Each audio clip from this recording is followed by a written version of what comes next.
When bullets start flying, the difference between life and death can be just one thing: a hole in the ground. This is the story of the Foxhole, the simplest defense that changed war forever. It's a testament to human instinct, a raw, desperate act of creation in the face of absolute chaos. For centuries across every battlefield imaginable, soldiers have turned to the earth itself for protection. But how did this most basic of shelters become one of war's most crucial and enduring innovations? What makes a simple ditch a life-or-death sanctuary when hell breaks loose? Let's dig in. In war, standing still means you're already a target. Imagine it, a sprawling, desolate landscape, stripped bare by the ceaseless march of conflict. No trees to hide behind, no boulders to offer cover. Just you, the ground beneath your feet, and an endless storm of lead and steel tearing through the air. Every inch of open ground is a death trap. The crack of a rifle, the shriek of incoming artillery, the chilling whistle of a mortar round. These sounds aren't just noises, they're immediate threats, each demanding an instant visceral response. For soldiers thrown into these grinding meat grinder battles, the luxury of cover of any kind of protection was a fantasy. To be exposed was to be vulnerable, and vulnerability in war often leads to one terrifying outcome. When a hail of bullets rips through the air, when shrapnel tears apart the earth around you, when the very ground vibrates with explosions, your body screams for one thing: safety. To survive, you don't just need to move, you need to disappear. You need to become part of the earth, if only for a moment. This desperate primal need to shield oneself, to find an immediate refuge, is where the story of the Foxhole truly begins. It's a story born not of strategy or grand design, but of pure, unadulterated survival instinct. Even before armies organized themselves into formations and battle lines, the basic act of seeking cover was fundamental. Long before the term foxhole entered the military lexicon, soldiers, warriors, and even hunters knew the value of a hasty depression in the ground.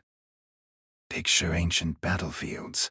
A Roman legionary might crouch behind a hastily piled mound of earth, or a medieval archer might dig a shallow scrape to gain a slight advantage against enemy arrows. These weren't planned fortifications, they were quick, raw acts of improvisation. A rock, a fallen tree, or even a slight dip in the terrain could mean the difference between life and death. As gunpowder weapons emerged, making the battlefield even more lethal, the need for immediate personal protection intensified. Soldiers, armed with crude shovels or even just their bayonets, would instinctively scratch out shallow holes during a lull in fighting, or even while under sporadic fire. Just to get low, to get away from the direct line of sight of an enemy. It was a primitive dance with death, a desperate race against the clock where the speed of your shovel could dictate the length of your life. Every scoop of dirt, every scrape against the hard ground was a silent prayer for another moment, another breath, another chance. These early, unnamed foxholes were the first desperate whispers of a concept that would soon define an era of warfare. Then came World War I, a conflict that utterly redefined warfare and, paradoxically, elevated the simple foxhole to critical importance. The Western Front became a scarred, muddy wasteland dominated by vast, intricate networks of trenches. These were colossal engineering projects, miles of fortified lines dug deep into the earth, complete with bunkers, communication tunnels, and observation posts. Trenches were planned, meticulously designed to house thousands to provide semi-permanent living and fighting space. But even within these immense systems, the individual soldier often found themselves in open, perilous ground. During an offensive, or when defending against an overwhelming assault, the elaborate trench network could become a death trap.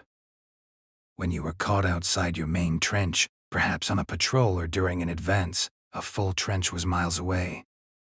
That's where the immediate personal foxhole came into play. It wasn't a place to live, it was a place to survive, right now. A small, solitary hole, just deep enough for one or two men to crouch, to huddle, to disappear from the immediate gaze of machine gun fire or artillery shrapnel. Trenches were planned, foxholes were survival in seconds. They were temporary sanctuaries, dug in the midst of chaos, a desperate last-ditch effort to create a microscopic pocket of safety on a battlefield that offered none. These individual holes, often little more than a shallow scrape, provided the briefest respite, a moment to catch your breath before the next wave of hell descended. They were the ultimate expression of personal survival in an impersonal, industrialized war.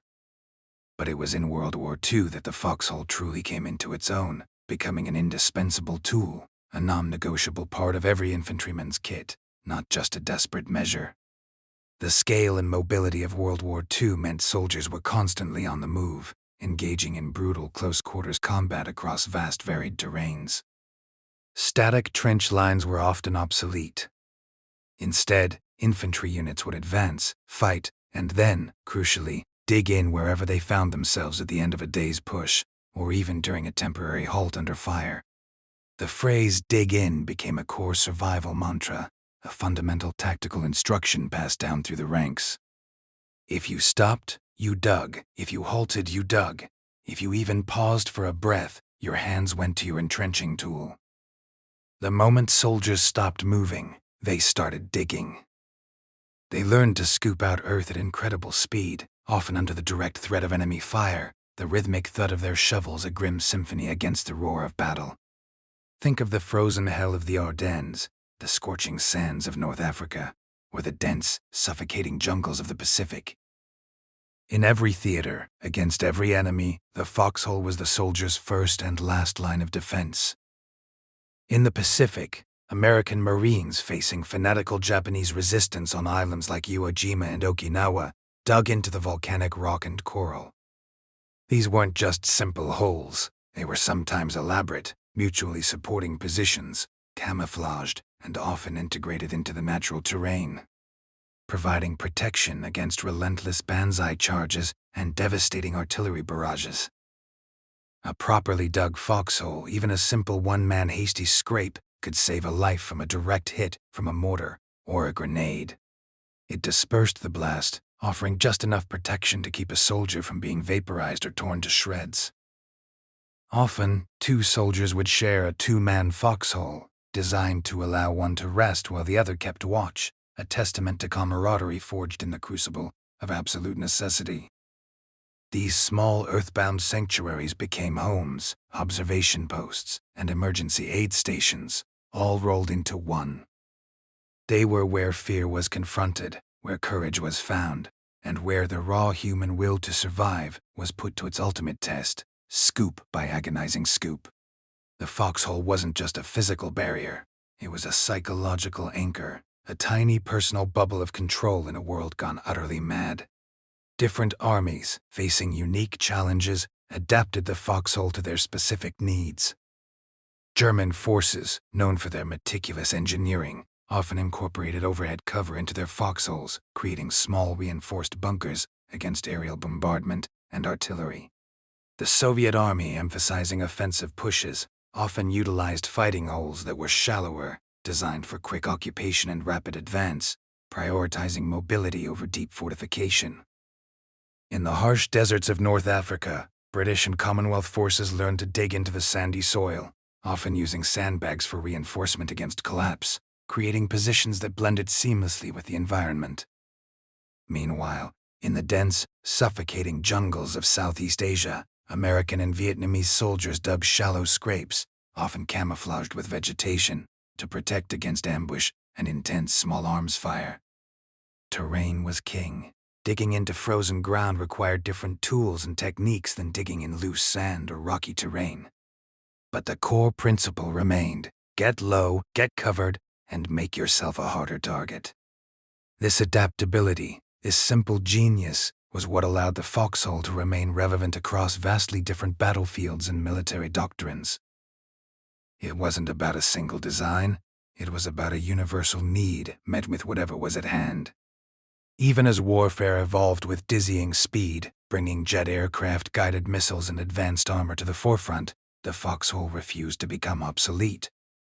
From the rice paddies of Vietnam to the dusty plains of Iraq and the mountains of Afghanistan, the fundamental act of digging in remains a critical skill. Today's battlefields are deadlier than ever, Precision-guided munitions can strike targets from miles away, drones hover silently overhead, and high-velocity rounds can penetrate body armor. Yet, when the drone operators are offline, when the jets are grounded, or when a squad of infantry finds themselves in a close-quarters firefight, the immediate personal protection of a well-dug hole is still invaluable. Modern foxholes are often more sophisticated, reinforced with sandbags, HESCO barriers, and even prefabricated materials, becoming hardened fighting positions. They might be part of larger forward operating bases or temporary patrol outposts, but at their heart, they are still just a hole in the ground, offering that critical shield against direct fire and shrapnel. Technology provides incredible offensive power, but against the primal threat of a bullet or an explosion, sometimes the oldest solution is still the best. The human body is still fragile, and the earth is still the most readily available defense. The foxhole is more than just a historical artifact. It's a living testament to the unchanging realities of combat. In a world of advanced warfare, sometimes survival still comes down to dirt, time, and instinct. It reminds us that no matter how sophisticated our weapons become, the human element of fear, vulnerability, and the desperate will to live remains constant. It is a symbol of resilience, a silent monument to every soldier who, with trembling hands and a racing heart, scooped out a piece of the earth to claim another moment of life. The foxhole endures because it works. It's simple, it's effective, and it's always there, waiting to offer salvation, one shovelful of dirt at a time. Subscribe to Foxhole History.